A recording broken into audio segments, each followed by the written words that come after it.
안녕하세요. 브레인 체스노트 시즌2 진행하는 김차훈입니다. 이 시간 시청자 여러분이 너무나 좋아하실 초대 손님을 모셨고요. 국내 여성 체스 선수 중에서 가장 뛰어난 선수 중에 한 명이라 소개해드릴 수 있는 지난 2018년 체스 올림피아드에 국가대표로 출전해서 WFM 타이틀을 획득한 박선우 선수입니다. 안녕하세요. 안녕하세요. 박선우입니다. 오늘 박선우 선수에 대해 이야기하면서 2018년 체스 올림피아드 대회를 빼놓을 수 없겠죠. 일단 선수 프로필 먼저 살펴보고 오늘의 특별한 체스 이야기 본격적으로 시작하도록 하겠습니다.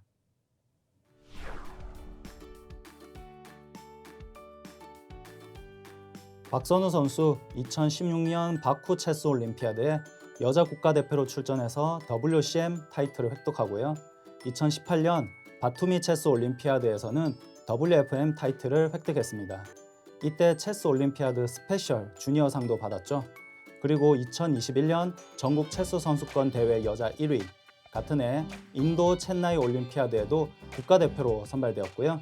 2022년 전국 체스 선수권 스탠다드 대회 여자 2위에 올랐습니다.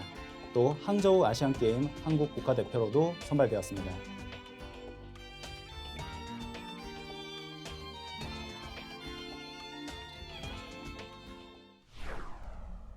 우리나라 여자 체스 선수 중에서 박선우 선수만큼 화려한 이력을 가진 선수가 또 있을까 싶은데요. 2018년 올림피아드에서부터 이야기가 시작되었다 해도 과언이 아닙니다. 그럼 먼저 체스 올림피아드 대회에 대해 간단하게 소개 부탁드립니다. 네, 세계 체스 연맹이 주최하는 체스 올림피아드는 국제 체스 대회 중에 가장 큰 대회입니다. 체스는 올림픽 채택 종목이 아니라 올림피아드가 가장 큽니다. 그리고 전 세계 국가가 다 참가하고 2년 주기로 대회가 열립니다. 지난 첸나이 올림피아드는 코로나 유행으로 4년 만에 열렸습니다. 한마디로 말하면 체스 올림피아드는 전 세계 체스 선수들이 출전하는 가장 공신력 있는 그리고 가장 큰 대회라 할 수 있는데요. 이 큰 대회에서 박선우 선수가 엄청난 사건을 일으키는데요. 2018년 43회 바투미 체스 올림피아드에서 여자 국가대표로 출전을 해서 올림피아드 스페셜 주니어상을 수상했습니다. 이 상은 98년생 이하의 대회 참가자 중에 최고 승률의 선수에게 부여되는 상이었는데요. 박선우 선수, 그때 나이가 어떻게 됐었나요? 네, 그때 중학교 3학년이었습니다. 그렇죠. 중학교 3학년에 올림피아드 국가대표로 나가서 스페셜 주니어상을 수상했고요. 그러면서 WFM 타이틀도 얻게 됩니다. WFM 타이틀을 받은 것이 국내에서 몇 번째였었나요? 국내 여성 선수로는 두 번째로 받은 것으로 알고 있습니다. 네, 중학교 3학년 때 이렇게 대단한 이력을 만들고 그 이후로도 계속 국가대표로 활동을 이어가고 있는데요. 2018년 올림피아드 이야기를 좀 더 해보도록 할까요? 그때 스페셜 주니어상은 예상을 했었나요? 그때 당시 9판 중에 8판을 이겼기 때문에 뭔가 상은 있지 않을까 해서 사이트를 끝난 다음에 막 찾아봤던 게 기억에 났는데요. 그때 그러고 나서 폐막식 그리고 시상식을 안 가서 마침 연맹 회장님이 참가해 주셔가지고 대신 상을 받아주셨어요. 그래서 사실 개인으로 상을 받을 줄 몰랐기 때문에 얼떨떨하면서도 좋았습니다. 시상식에서 직접 받았으면 더 좋았을 텐데 지금 생각해보면 조금 아쉬울 것 같기도 합니다. 그리고 또 대단한 점이 WFM을 우리나라 여성 선수 두 번째로 획득했다는 점인데요. 그때 느낌도 이야기를 부탁드리겠습니다. 네, 2016년 올림피아드 대회에서 WCM 타이틀을 땄지만 아깝게 놓친 WFM 타이틀을 따기 위해서 당시 제가 지방에 살았기 때문에 서울에 자주 오면서 실전 감각을 기르고 체스에 올인을 했습니다. 그리고 그때 당시에는 레이팅 제한이 없었기 때문에 9판 중 6판 이상을 이겨서 바로 타이틀을 획득했는데 목표를 이루고 나니 더 체스를 좋아하게 된 계기가 되었던 것 같습니다. 그러면 중학교 1학년 때 체스 올림피아드에 나가서 이미 WCM을 타이틀을 획득했었다는 거네요. 네, 그렇습니다. 그러면 2016년도 올림피아드 그리고 2018년도 올림피아드 사이에 2년간 체스에 올인했다고 했는데 그 기간에 어떻게 체스 공부를 했었을까요? 실전 중심이었는지 아니면 다른 선수들의 기보를 보면서 연구를 했는지 그런 점이 궁금합니다. 제가 사실은 2017년도에 중학교 2학년이기 때문에 되게 사춘기를 겪었기 때문에 좀 힘든 점이 많이 있었습니다만 계속 체스를 놓지 않고 더 재밌게 하려고 노력하고 그다음에 다른 많은 체스 선생님들이 이끌어 주시면서 제가 2018년도 올림피아드를 준비했던 것 같습니다.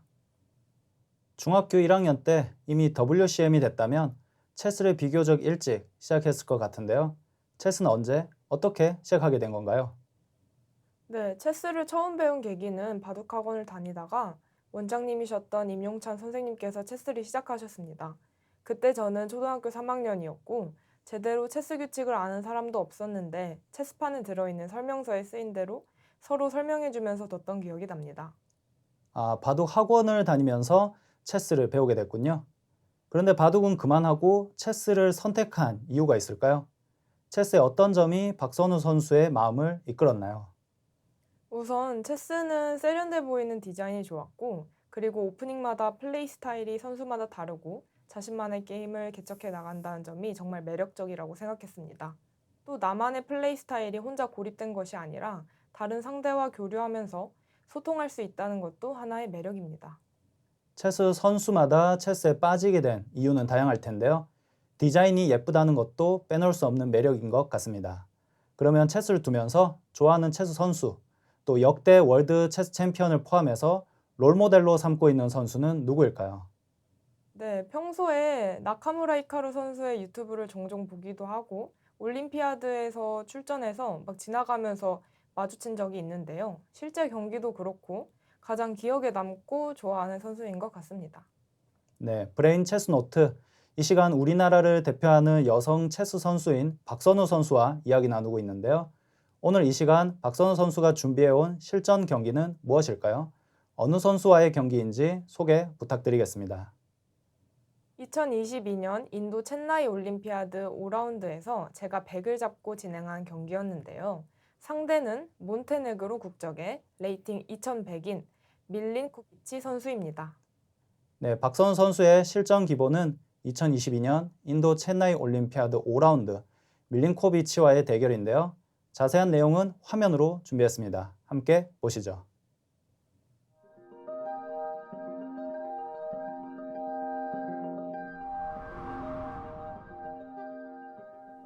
박선우 선수가 100, 그리고 밀린코비치 선수가 흑을 잡은 경기입니다. 박선우 선수가 첫 수를 2포로 시작을 했는데요. 자, 2포 박선우 선수의 주력으로 알고 있는데요. 지금 2포 외에도 다른 수도 둬본 적이 있으신가요, 혹시? 사실 공식 경기에서는 제가 주로 다 E4를 씁니다. 아, 네. 네. 2포를 주력으로 하게 된 계기나 특별한 이유가 있을까요? 사실 E4가 D4보다 초보자들이 사용하기 좋고요. 저는 처음 시작했을 때부터 E4를 해왔고, 그 다음에 오픈 게임이 많이 진행되기 때문에 제 플레이 스타일과도 더 맞기 때문에 E4를 계속 하고 있습니다. 네, 박선 선수가 제가 알기로는 포지션이 좀 열릴수록 그런 포지션을 잘 다루는 걸로 알고 있는데요. 그래서 2포를 좋아하는 것 같습니다. 자, 밀린코비치 선수가 여기서 D5를 하게 됐어요. 자, 이게 스칸디나비안 디펜스라는 오프닝인데요. 이 오프닝을 상대방이 할 거라고 예상을 한 상황인가요? 네, 제가 만나기 전부터 그 오프닝 분석을 했기 때문에 상대가 스칸디나비안을 하고 또 그 다음 수에도 이걸 할 거를 예상을 해서 좀 치밀하게 준비를 했었던 것 같습니다.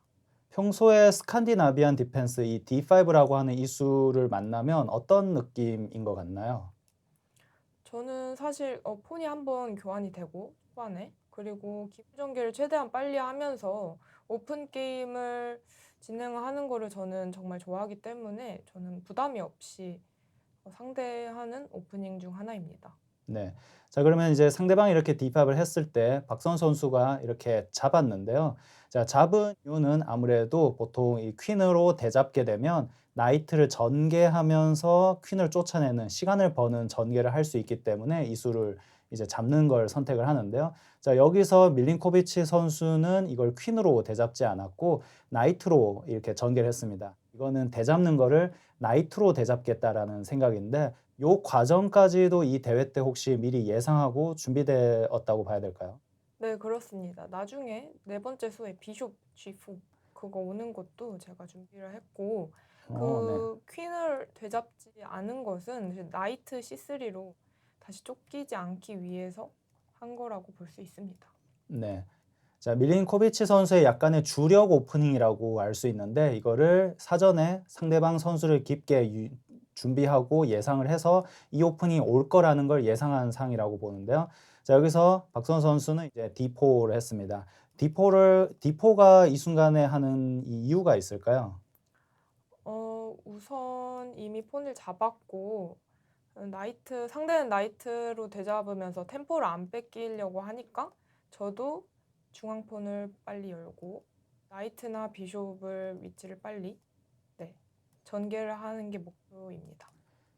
이 폰이 잡힐 것 같은데 C4로 폰으로 지켜줄 수도 있는데 이런 수는 어떤가요? 괜찮나요? 아니면 안 좋나요?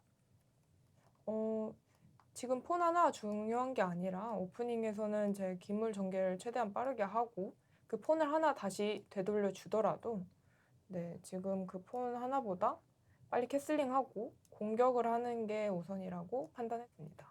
네, C4로 추가 폰을 유지하는 전략도 취향적으로 가능한데 박선호 선수는 이제 전개를 하지 않고 계속 폰을 지키는 쪽보다 전개 속도를 높이는 이 D4를 선택한 것 같습니다. 자, 여기서 흑이 비숍 G4를 했는데요. 자, 사실 비숍 G4 외에도 나이트로 폰을 대잡는다거나 퀸으로 잡는 이렇게 대잡는 걸 빨리 하는 선택도 있는데요. 상대방 선수가 비숍 G4를 했죠. 이거는 잡는 걸 늦추고 최대한 기물 발전을 하겠다는 행동인데요. 자, 여기서 이제 박선 선수가 F3를 했습니다. 자, F3 이 수가 박선 선수가 이 상대방을 이제 미리 준비한 오프닝이라고 봐야 될까요? 네, 맞습니다. 상대방이 비숍으로 퀸을 공격했을 때 다시 폰으로 막으면서 F2가 좀 약해질 수도 있지만 제가 템포를 벌면서 공격 주도권을 이어가는 상황이라고 볼 수 있습니다. 자, 여기서 비숍 G4를 할 때 이제 F4를 안 움직이고 사실 비숍이나 나이트로 이동을 해도 되지만 F3를 일부러 준비한 오프닝 전략이라고 볼 수 있고요. 다시 또 비숍이 움직여야 됩니다. 자, 여기서는 비숍이 이쪽으로 F5로 재전개를 한 상황에서 이제 박선 선수가 체크를 하게 됩니다. 자, 이 체크를 왜 한 게 될까요? 이유가 뭘까요? 전개를 하면서 상대방 기물 위치도 좀 꼬이게 하고 그래서 가장 적합한 수가 아닐까 생각이 들었습니다. 그리고 C6도 바로 못 올리기 때문에 이 수가 좋다고 판단했습니다. 네, 방금 이제 말씀 주신 것 중에 기물이 꼬이고라는 표현을 했는데 여기서 이 체크를 막는 과정에서 상대방 기물이 조금 꼬이는 그런 효과가 있는 걸까요? 네, 그런 것 같습니다. 지금 다음 수에는 나이트 BD7으로 체크를 막고 그다음에 나이트가 또 B6로 이동을 할 텐데요. 그래서 결과적으로 D5 폰을 다시 회수하려고 흑이 노력을 하는 와중에서 저는 이때 전개를 끝내고 공격을 하려는 계획입니다. 느리다고 볼 수 있죠. 자, 비숍 체크를 할 때 나이트로 가로막을 수도 있는데 비숍으로 가로막을 수도 있어요. 근데 비숍으로 가로막으면 안 좋은 걸까요? 이미 비숍을 한 번, 두 번, 이미 두 번을 움직였기 때문에 다시 비숍으로 막고 한다? 그런 거는 사실 템포를 얻으려고 하는 흑의 의도와는 좀 많이 동떨어진 것 같은 수입니다. 아, 네네. 네. 그리고 사실 이 나이트가 여기를 가지 못해요. 그렇다고 구석으로 가는 것도 좀 위치가 안 좋고 이쪽으로 가고 싶은데 만약에 비숍을 가로막으면 이렇게 비숍 C4로 이 교환이 아니라 왜냐면 교환이 되면 나이트가 대잡으면서 전개가 되니까 오히려 교환이 아니라 이렇게 쓱 피해주면 폰 회수도 어렵게 스스로 퀸 길을 가로막을 뿐더러 비숍이 나이트 길을 가로막으니까 비숍을 막는 거는 사실 피하면 오히려 백이 좋다라고 볼 수 있고 그래서 애초에 흑이 나이트로 전개하면서 막는 것 같습니다. 자, 그래서 이 체크는 일종의 어떻게 봐야 되냐면 흑이 이 폰을 되잡는 부분을 좀 불편하게 하겠다라는 생각에 그러면서 전개를 하는 체크라고 볼 수 있을 것 같습니다. 자, 여기서는 나이트를 이렇게 뺐고요. 그 다음에 실전은 이렇게 나이트 전개를 합니다. 아무래도 폰을 지킨 것 같고요. 자, A6를 했습니다. 아무래도 폰으로 비숍을 공격하겠다는 건데요. 자, 여기서 공격당했을 때 뒤로 빠졌습니다. 근데 이제 뒤로 빠졌는데 잡는 거는 안 좋은 수일까요? 어떨까요? 있는 수는 이미 그 나이트가 지금 퀸 길도 막고 있고 그래가지고 제 비숍보다 저 나이트가 나쁘다고 보았기 때문에 지금 비숍이 나이트를 잡을 이유는 없습니다.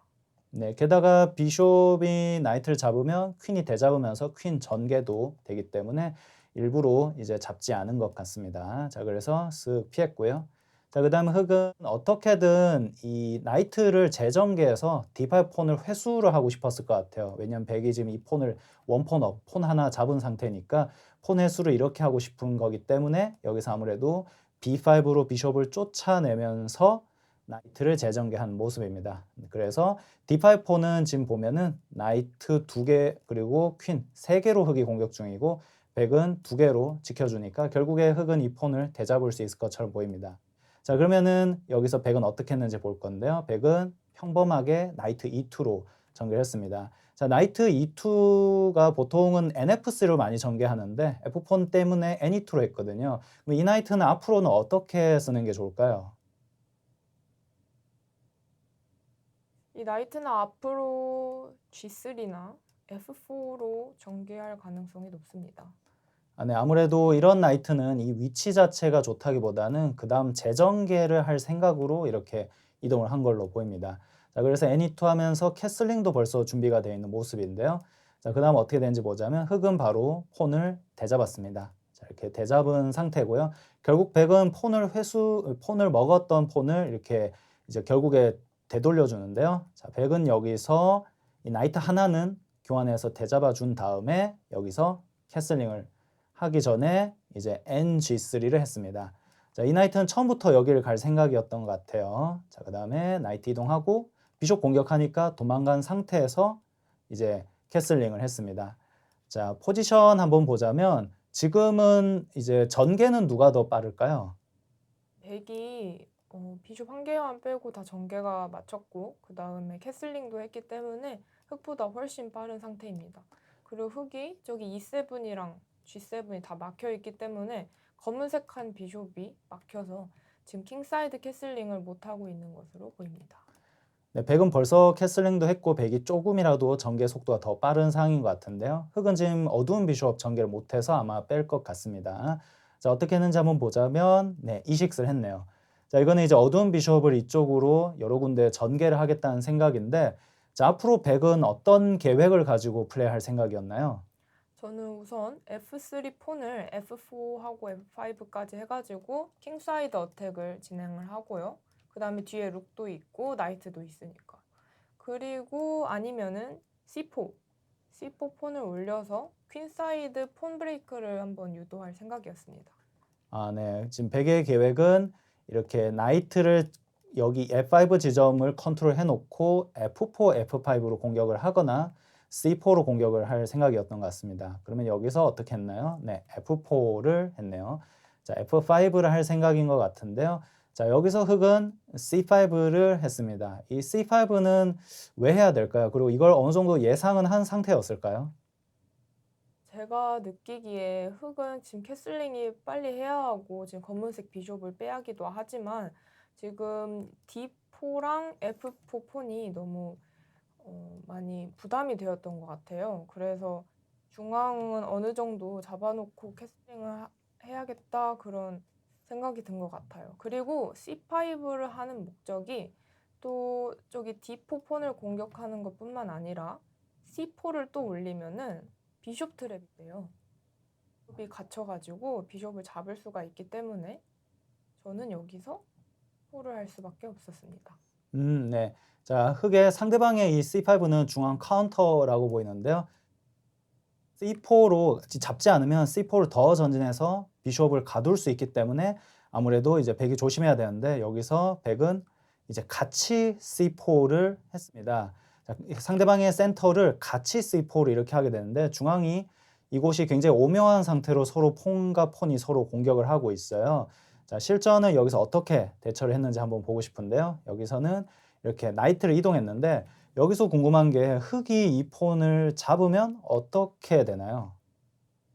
흑이 C4 폰을 잡으면 비숍이 되잡지 않고 거기 B5 폰이 비키면서 A4 지점을 이용할 수 있게 됩니다. 그래서 비숍 A4로 체크를 하면서 캐슬링이 안 돼 있는 킹을 움직이게 하면서 이제 더 이상 캐슬링을 못하게 만들 수가 있습니다.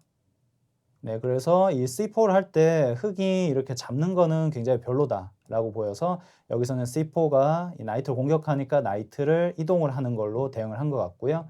자, 그러면 여기서 백은 이렇게 F5를 했습니다.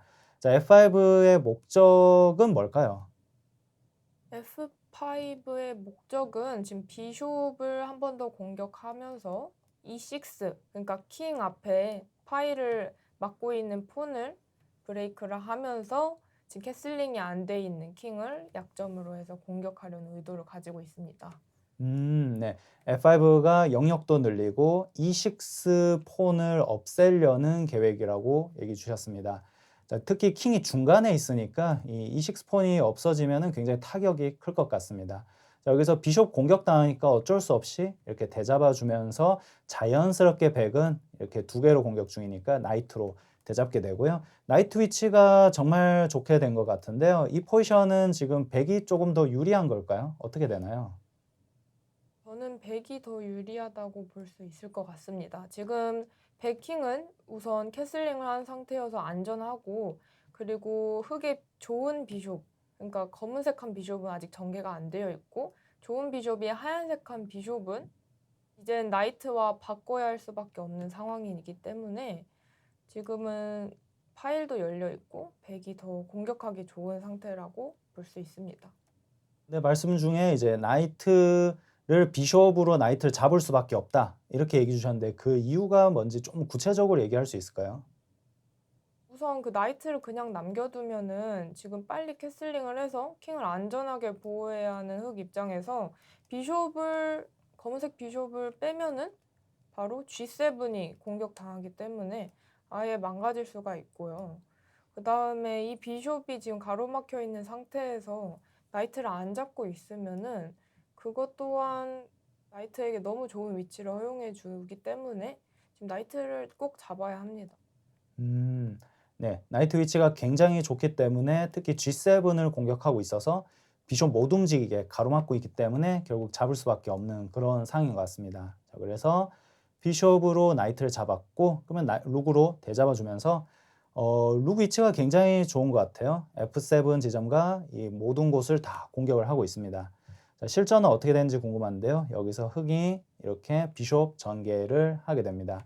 자, 아무래도 캐슬링까지 빨리 하고 싶은 모습인 것 같아요. 자, 여기서 백은 네, 이 폰을 교환을 했는데요. 폰을 교환을 한 이유가 있을까요?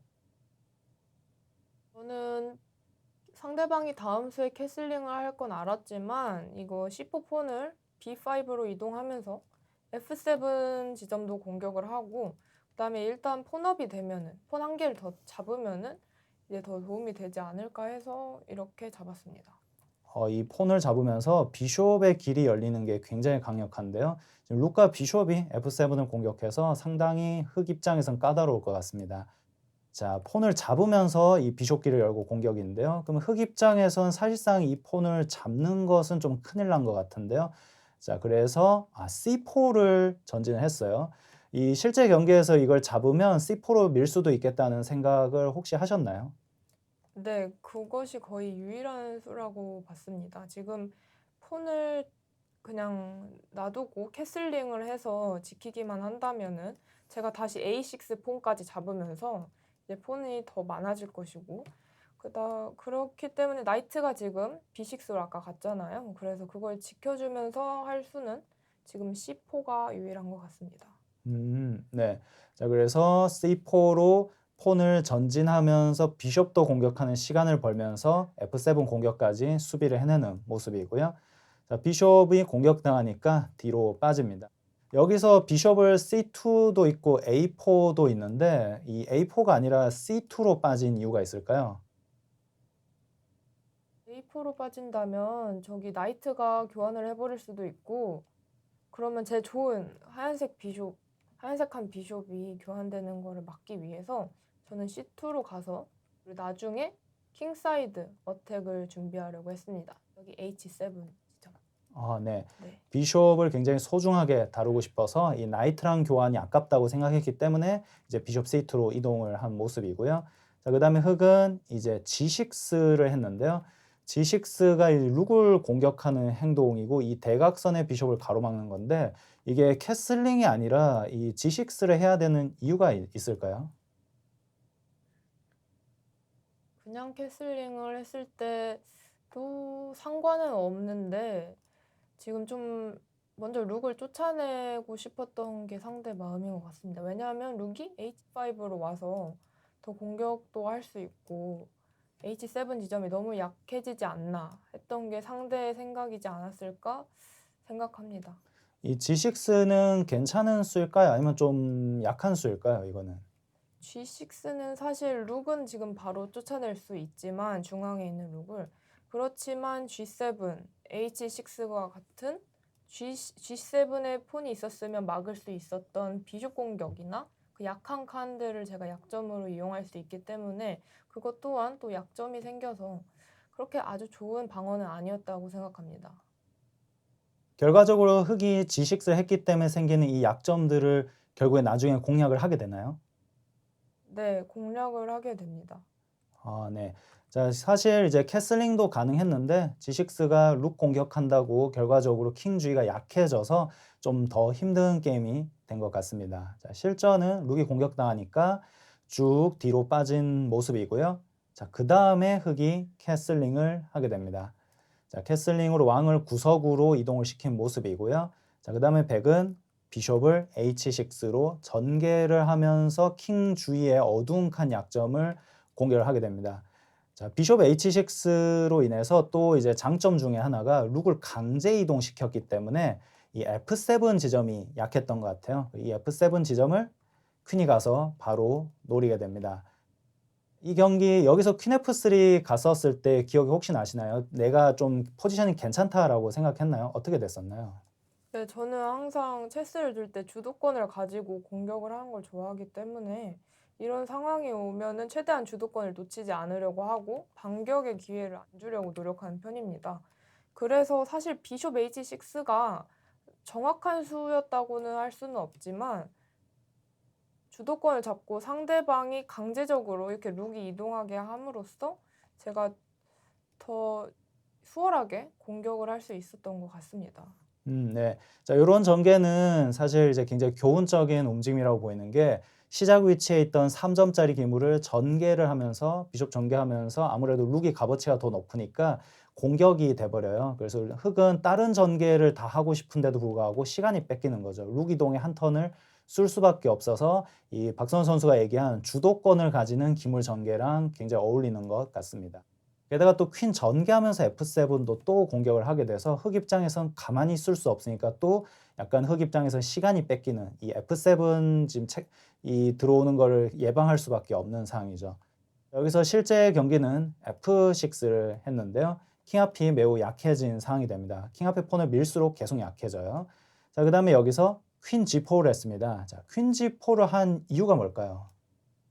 일단 QF3로 F7 폰을 움직이게 유도를 했고 그 다음에 폰이 한 칸밖에 안 올라오니까 이제 더 이용할 수 있는 지점 E6 그 지점으로 가서 체크메이트 공격 그 다음에 킹사이드 어택을 강하게 하고 있는 상황입니다.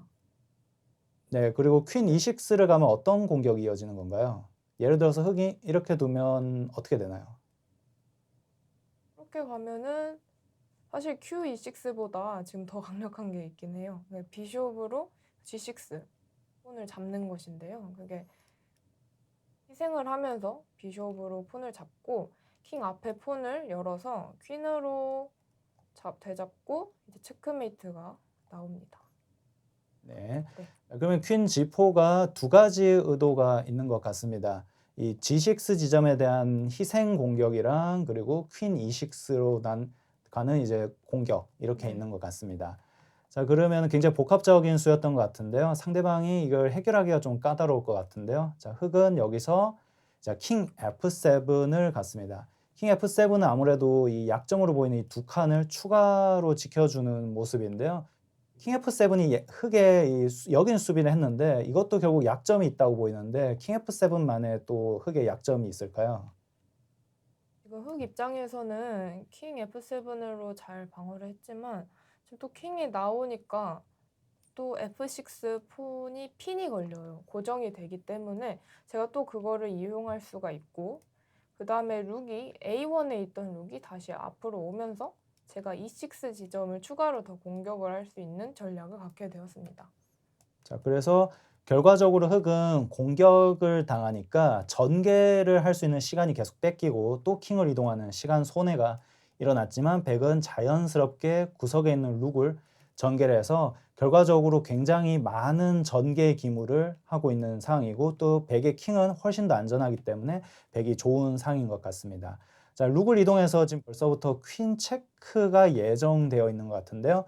자, 흑은 어떻게 했는지 한번 살펴봐야 될 것 같습니다. 여기서 이제 네, 퀸 D6를 했네요. 아무래도 이 수는 이 E6 지점을 커버하려는 생각인 것 같습니다. 퀸 E6 체크가 매우 세기 때문에. 네. 자, 실전은 폰을 폰을 잡았는데요. 잡았어요. 네. 폰을 잡은 이유가 있을까요?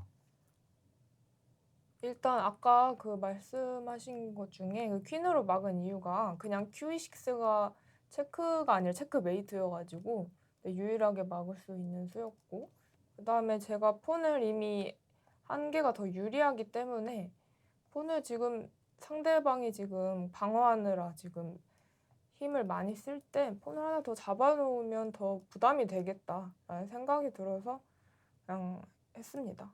네. 그래서 이 추가 폰을 가만히 놔두면 상대방이 대잡을 거기 때문에 지금 이 기회에 이 폰을 하나 더 잡는 모습입니다. 그래서 폰을 잡았고 흑 입장에서는 여기서 이렇게 왔는데요.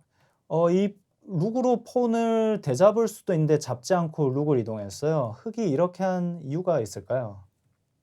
지금 흑한테 큰 위협은 지금 폰 다운이 아니라 폰이 없는 게 문제가 아니라 지금 파일도 다 뺏겼고 킹의 안정성 문제가 있기 때문에 지금 룩이 A6에 있는 폰을 먹는다면 룩 A6, 그 다음에 B6의 나이트, 그다음에 퀸까지 좀 위치가 사실 인간적으로 봤을 때는 좀 별로인 위치여가지고 룩이 파일, 그 다음에 D4 지점을 공격하기 위해서 이런 식으로 배터리를 만들었던 것 같습니다. 이 폰을 회수하는 쪽보다 오히려 D4 폰에 대한 압박으로 퀸텍 D4를 하게 되면 또 퀸 교환까지 일어나는데 이렇게 퀸 교환이 만약에 일어나게 되면 흑이 괜찮은 걸까요? 일단 기물이 있는 상태보다 없는 상태에서 폰의 개수가 차이가 난다면 제가 더 훨씬 이기기 쉽기 때문에 지금은 흑은 절대로 퀸을 교환을 하면 안 됩니다. 최대한 방어를 하면서 폰을 회수하려고 노력을 해야 합니다. 자, 그러면 실전을 한번 보고 싶은데요. 자, 룩디에 태서 A6 쪽보다 이제 이 폰 교환도 물론 생각하겠지만 이제 룩을 좀 중앙에서 쓰겠다라는 생각에서 여기서 실전은 이렇게 룩 2포를 가게 됩니다. 자, 퀸으로 여기 압박하고 있지만 퀸과 룩이 두 개가 전부 이 D4 폰을 수비를 해주고 있는데요. 자, 이렇게 되면 F5라는 수로 약간의 폰 포크 같은 것도 해볼 법한데요.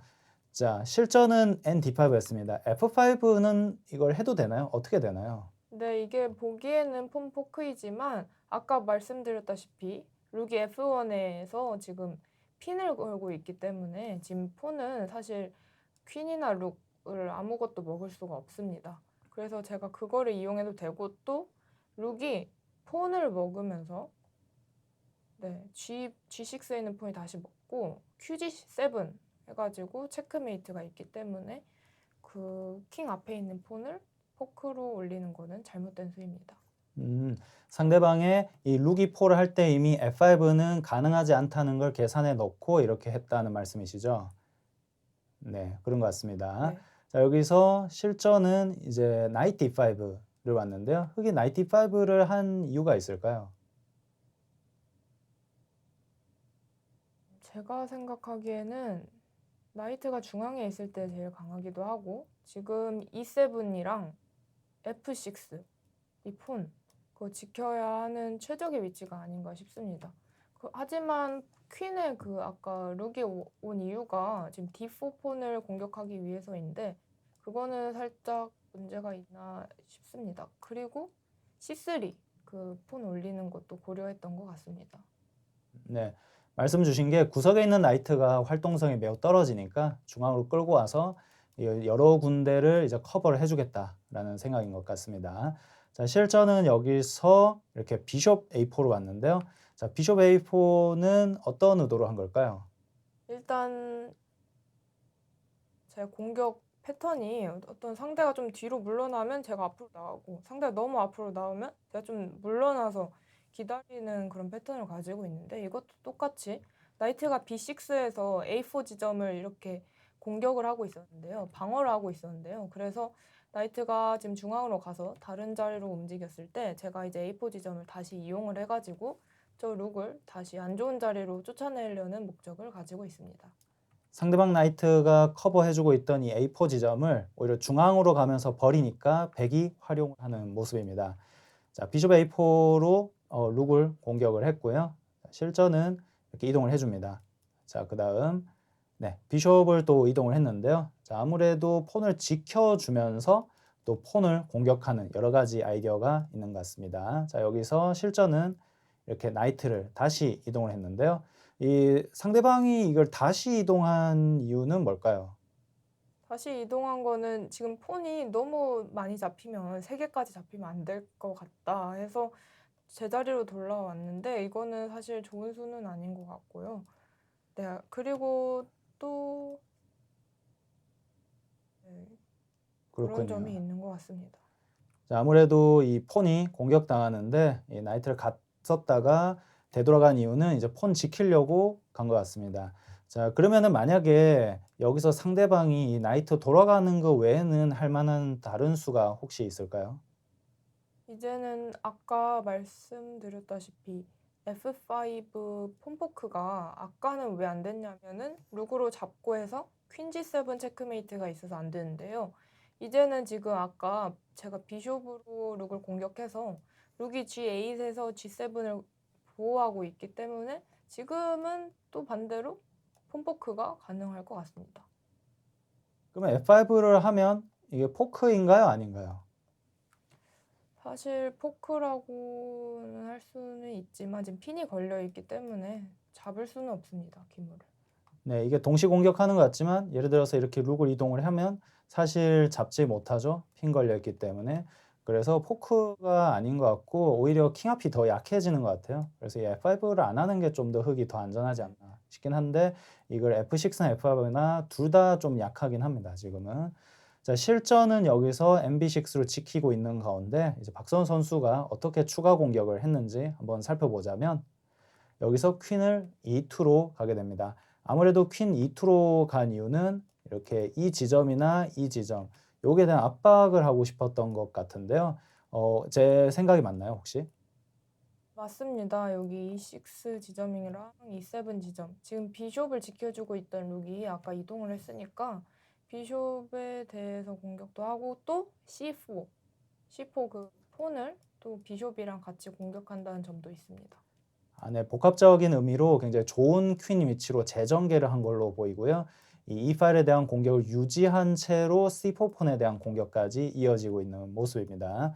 자, 여기서 흑은 이렇게 G5를 하게 됐는데요. 상대방이 G5를 한 이유는 뭘까요?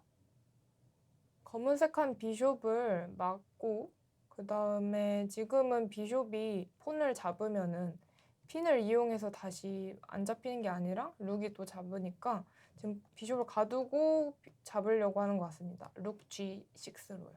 아, 네네.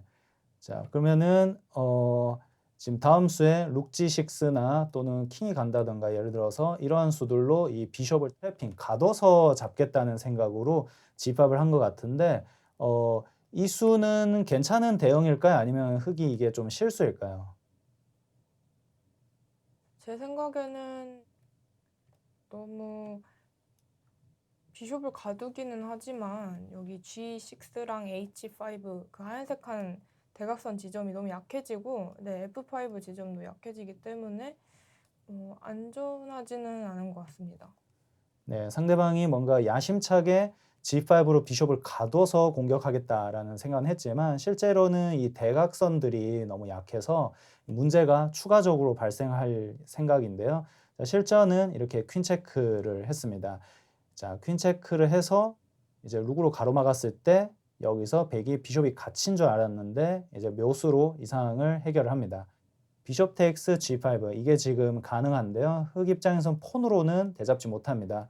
룩이 핀 걸어놨기 때문에. 근데 또 룩으로 잡는 것도 이쪽으로 핀 걸려 있어서 또 가능하지 않으니까 결과적으로 보면 이 G5는 이 비숍 테이크 G5로 폰을 더 잃게 되는 수인 것 같습니다. 그렇게 좋지는 않았던 것 같고요. 자, 실전은 결국에 폰을 잡은 상태고 자, 흑은 여기서 어쩔 수 없이 잡지 못합니다. 그래서 결국에는 이렇게 킹을 이동을 합니다. 킹 이동은 아무래도 이 폰을 추가적으로 지킨 모습이고요. 자, 그러면 백은 이 비숍을 이제 살려주는 모습입니다. 살려줄 때도 사실 여러 군데를 갈 수 있는 것 같은데요. F4로 가면 좋은 이유가 있을까요? F4로 가면서 퀸도 공격하고 그다음에 여기 C7 더 나아가서 C7 지점도 공격을 하고요. 네, 그렇습니다. 비숍이 도망가더라도 멀리 도망갈 수도 있지만 도망가더라도 새로운 주도권을 가지는 곳으로 도망을 가는 게 굉장히 좋은 모습인 것 같습니다. 자, 퀸을 공격하면서 도망을 갑니다. 자, 퀸이 이렇게 도망을 멀리 이동을 한 상태고요. 자, 그다음 백은 이렇게 퀸이 다시 돌아갑니다. 자, 이 퀸은 이 B2도 지키면서 여러 군데 지키되 이제 특히 E7 지점을 이제 공격을 하고 있습니다. 자, 여기서 실전은 이렇게 퀸이 비숍을 잡는 선택을 하는데요. 자, 이 비숍은 잡히지만 백도 결국에는 같이 잡습니다. 이 과정은 다 계산을 한 모습이죠. 이렇게 퀸이 투왔을 때 얘 잡고 얘 잡는 것까지 계산한 상태였을까요? 네, 그렇습니다. 그 비숍을 주고 제가 검은색한 비숍을 잡으면서 룩을 좀 더 침투한다는 그런 전략을 가지고 있었습니다. 룩이 이렇게 상대방 진영 7랭크 이렇게 침투를 하면 평소보다 더 좋은 위치라고 볼 수 있나요? 네, 그렇습니다. 킹이 더 취약하게 만들 수 있고 나중에 퀸이 또 막 들어오면은 체크메이트 위협까지 갈 수가 있어서 룩이 7랭크, 2랭크에 있을 때가 가장 좋습니다. 룩이 상대방을 불편하게 하는 굉장히 좋은 위치로 이렇게 들어갔기 때문에 결과적으로는 이 비숍을 열심히 지켜주는 쪽보다 약간의 트레이드, 이 비숍을 주면서 룩이 대잡으면서 이렇게 룩을 들어가는 게 훨씬 좋다는 판단이었고요. 자, 실전은 여기서 이렇게 나이트가 앞으로 올라옵니다. 나이트가 굉장히 좋은 위치로 이렇게 올라오게 됐는데요. 룩도 공격하고 비숍도 공격을 합니다. 그런데 여기서 박선 선수가 이제 굉장히 멋진 회심의 일격으로 E6로 체크를 하면서 킹을 멀리 떨어뜨리는 모습이에요. 자, 이렇게 멀리 떨어뜨렸고 그 다음은 이렇게 룩을 치워줍니다. 자, 룩을 공격을 당하고 있었는데 이렇게 치우면서 이게 새로운 공격을 또 만들어내요. 지금 이 경기에서는 이제 박선 선수가 공격당하던 아이 또는 이제 공격을 하려고 전개하면서 새로운 공격을 만들어내는 주도권 있는 행동이 굉장히 많이 나오는 것 같아요. 자, 실전은 이제 퀸이 이동을 하지 않았어요. 네. 혹시 이동을 하면 어떻게 되나요? 이동을 예를 들어서 이렇게 이동을 하면 어떻게 될까요? 네, 거기로 가면 네, QF7 가면서 H7 체크메이트를 노릴 수도 있고요. 네. 네. 이게 굉장히 강력할 것 같네요. 자, 이게 거의 해결이 안 될 정도로 굉장히 강력한 모습이 될 것 같습니다. 그래서 결국 이동을 하지 않았고 그냥 공격당하더라도 잡는 모습이었는데요. 자, 여기서는 실전은 바로 대잡아 줍니다. 자, 그리고 흑은 이 룩한테 퀸이 공격당하니까 다시 이동을 한 상태고요. 자, 이동을 하면서도 이제 G2도 공격하면서 룩도 공격하니까 나름의 괜찮은 위치로 이렇게 퀸 G5를 이동을 한 모습이고요. 실전은 네, 퀸이 다시 돌아왔습니다. 자, 여기로 온 이유가 있을까요? 지금 흑 퀸이 지금 룩도 공격하고 체크메이트 위협도 하고 있기 때문에 그 두 가지를 한 번에 막는 위치, 그다음에 최대한 좋은 위치를 본 결과 E4 지점이 제일 좋다고 판단했습니다. 흑퀸이 공격하고 있는 지점들을 다 수비할 수 있는 위치가 퀸 E2라고 판단한 상황입니다. 자, 실전은 여기서 이렇게 룩텍스 D4로 들어왔어요. 자, 상대방의 이 룩텍 D4는 왜 한 걸까요? 사실 제가 이것까지 제가 계산을 했다고는 생각이 들지 않는데요. 저도 조금 예상 밖의 수였고 지금 제가 룩을 그냥 잡으면은 제가 퀸으로 대각선으로 이렇게 지키고 있었는데 체크메이트가 당하기 때문에 잡을 수가 없고 네 그렇다고 체크를 그냥 하기에는 네 퀸 체크를 하기에는 룩으로 막을 수 있기 때문에 제가 좀 더 생각을 해봐야 하는 상황이었습니다. 요수는 예상은 하지 못했다는 얘기신 것 같아요. 그 네, 중에서 상대방의 요수는 이 상황에서 흑의 최선 괜찮은 수였다고 생각되나요? 네 맞습니다. 네, 상대방이 굉장히 큰 반격으로 폰을 잡는 모습이었고요. 자, 그러면 박선호 선수는 여기서 네, 룩 체크를 했습니다. 자, 룩 체크를 해서 이제 구석에 있는 킹을 끌어오는 모습인데요. 자, 실전은 이제 킹이 올라왔습니다. 그러면서 다시 퀸 체크를 하게 됩니다. 자, 룩과 퀸이 다 옆선에서 체크를 하기 때문에 어쩔 수 없이 킹이 아무래도 이쪽으로 이동을 해야 되는 모습으로 보여요. 자, 실전은 이렇게 이동을 한 상황에서 그리고 룩 텍스 D4를 하게 됩니다. 그럼 결과적으로는 룩으로 룩을 잡을 수 있기 때문에 기물업인 상태로 게임이 진행이 되나요? 아니요, 여기서 다시 포크가 있기 때문에 퀸 E3로 다시 되잡게 됩니다. 그러면 퀸 퀸 C1 체크하고 바로 바로, 바로 체크를 하게 되는군요. 네. 네. 이렇게 퀸 E3로 체크하면서 회수하는 방법이 있었네요. 그래서 상대방이 바로 체크를 하게 되고 그리고 바로 회수를 하게 됩니다. 자, 이 상황이 왔을 때는 박선 선수는 유리하다 생각했나요? 아니면 아직 어떻게 될지 모른다 이런 생각했나요? 네, 계속 유리했는데 이 상황 그 수가 지금 시간이 한 39수, 38수 되었기 때문에 시간이 부족한 상태에서 살짝 좀 아쉬운 결정이었던 것 같습니다. 찾아보니까 아주 깔끔하게 이길 수 있는 수가 있었는데요. 아까 뒤에서 룩 BA 체크가 아니라 네, 룩 BA 체크가 아니라 A7을 올리면서 A7. 네. 네. 나중에 퀸 프로모션을 하면은 지금 룩이 퀸을 잡아도 퀸 체크를 하면서 룩으로 가로막으면 네. 어떻게 될까요? 가로막으면 제가 룩으로 다시 H7 폰을 잡고 H7. 네. 네. 그다음에 킹이 룩을 다시 잡으면 제가 대각선으로 룩을 잡으면서 체크가 가능합니다. 그래 나중에 퀸까지 잡을 수 있습니다. 룩 치포까지 연결이 되는군요. 이렇게까지 잡을 수 있었군요. 네, 그거는 사실 B7에 가려져 있어가지고 E4 지점을 잡을 수 있다고는 생각을 못했거든요. 네. 룩이 G8으로 맞고 그 뒤에 뭐가 있나 했는데 제가 봤을 때 없었어요. 그래가지고 이거를 놓쳤습니다. 자, 굉장히 이제 복잡한 계산이긴 하지만 이제 이렇게 더 깔끔하게 게임 후의 분석으로 알아낸 내용일까요? 네, 네, 그런 상황이라고 봅니다. 실전은 여기서 이제 룩 체크로 진행이 된 상황이고 이렇게 진행된 상황에서 다시 룩 회수까지 들어갔습니다. 자, 실전 여기서 퀸이 돌아와서 킹 주위를 추가적으로 지켜주고 있는 모습이고요. 그 다음에 F5로 룩기를 좀 더 열어주면서 이렇게 게임이 진행됩니다. 룩이 다시 돌아와서 F5로 공격을 하고요.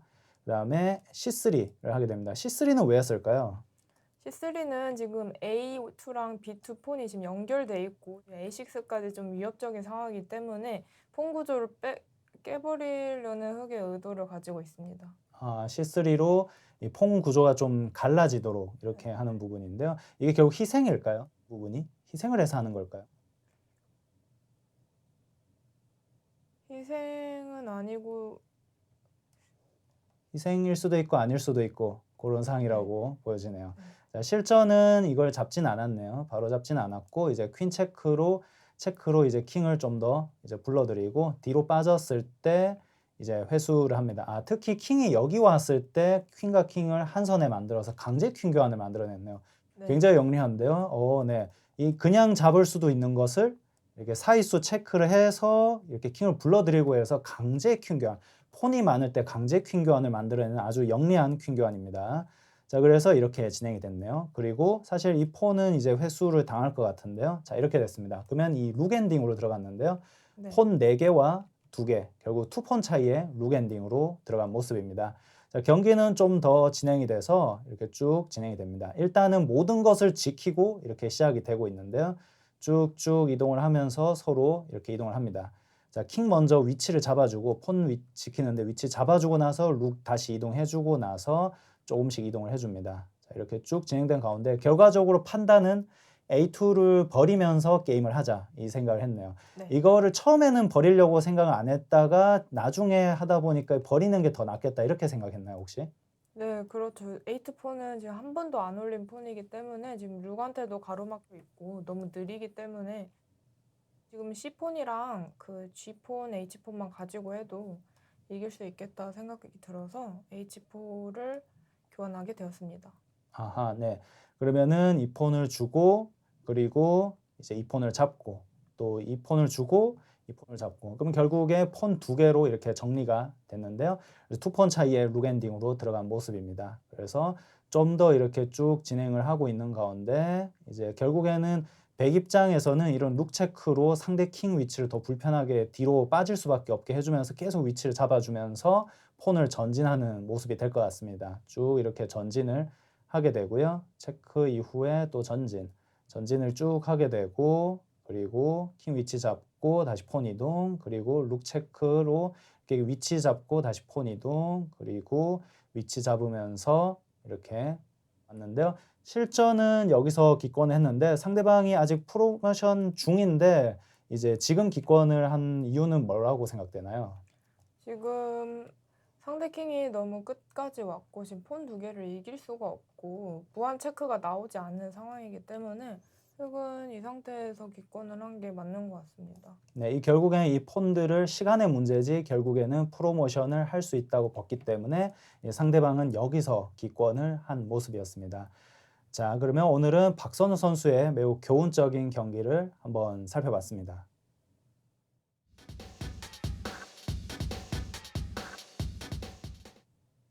2022년 인도 체나이 올림피아드는 2018년에 바투미 올림피아드 이후 코로나로 멈췄다가 다시 재개된 첫 올림피아드인데요. 이번 경기에서 가장 기억에 남았던 부분이 어디였을까요?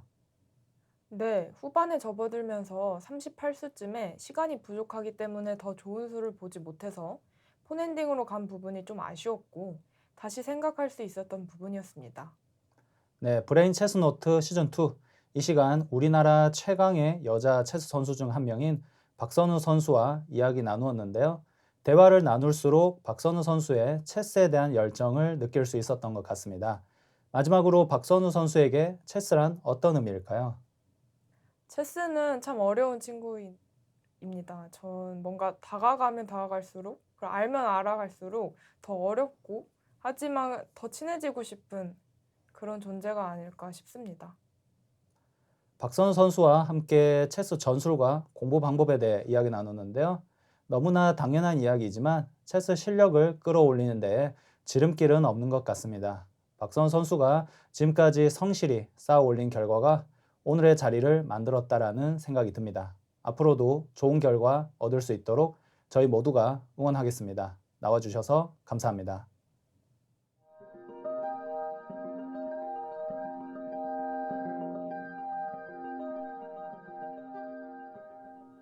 브레인 체스노트 시즌2 오늘은 한국 여자 체스 선수 중 한 명인 박선우 선수와 함께 이야기 나눴는데요. 마스터 타이틀이나 최고라는 명예가 박선우 선수에게 물론 중요하지만 그만큼 체스가 즐겨야 한다는 점이 중요하다는 것을 알게 됐습니다. 이렇게 여러분과 함께 계속 체스의 재미를 더해가고 싶습니다. 다음 시간도 함께 해주시기 바라고요. 저는 이만 인사드리겠습니다. 시청자 여러분 고맙습니다.